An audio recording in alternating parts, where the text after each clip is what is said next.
আসসালামু আলাইকুম। কেমন আছেন গাইস? আশা করি সবাই ভালো আছেন।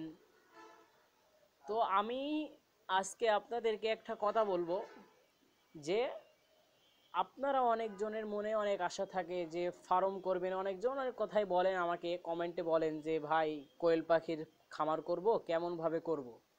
তো আমি তাদেরকে বলবো যে কোয়েল পাখির খামার, মুরগির খামার, দেশি মুরগির খামার, টাইগার মুরগির খামার, যে যেমনটাই ভাবেন না কেন, প্রথমে অল্প পরিসরে শুরু করবেন।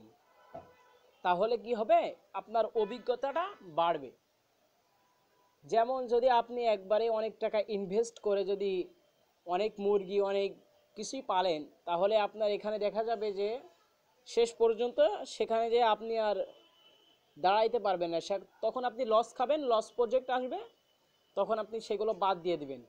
এই জন্য যারা খামার করবেন তাদেরকে আমি বলবো যে খামার করার আগে একটু অভিজ্ঞতাটার জন্য 10টা মুরগি, 20টা মুরগি, 15টা মুরগি দিয়ে শুরু করবেন। তাহলে এটা আপনার অভিজ্ঞতা হয়ে যাবে।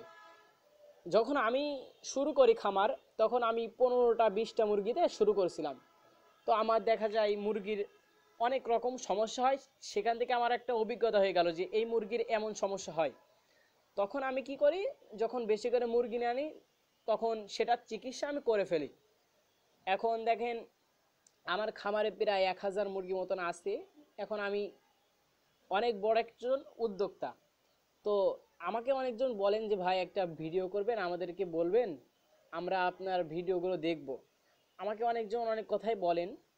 তো আমি তাদেরকে বলবো যারা খামার করতে চান, তাদের কাছে আমার অনুরোধ যে 15টা, 20টা, 30টা এমন দিয়ে শুরু করবেন। তাহলে এতে কি দেখা যাবে যে আপনার লস হলেও কি হবে না, আপনার লস হলেও আপনার কোনো আসবে না, আপনার উপর দিয়ে কিছু যাবে না। যদি আপনি একবারেই 20,000 টাকা ইনভেস্ট করে দেন, তাহলে কি হবে, তখন দেখা যাবে মুরগির কোনো সমস্যা হচ্ছে, ওষুধ পানি লাগছে, অনেক কষ্ট হয়ে যাবে। তখন আপনার একবারে লস প্রজেক্ট, তখন আপনি ভাববেন এটা লস, এটা আমি করব না। এই জন্যই আপনাকে যেটাই করবেন না কেন অল্প পরিসরে করবেন আর ধৈর্য ধরবেন। যখন আপনি ধৈর্য ধরবেন না তখন এটা হবে না কিন্তু। এই জন্য সবসময় ধৈর্য ধরবেন, সবসময়। আশা করি আমার ভিডিওটা ভালো লেগেছে। যাদের ভালো লাগবে চ্যানেলটিকে সাবস্ক্রাইব করে পাশে থাকা বেল আইকনটি বাজিয়ে রাখুন, তাহলে আমার ভিডিওটি খুব তাড়াতাড়ি পেয়ে যাবেন। আসসালামু আলাইকুম।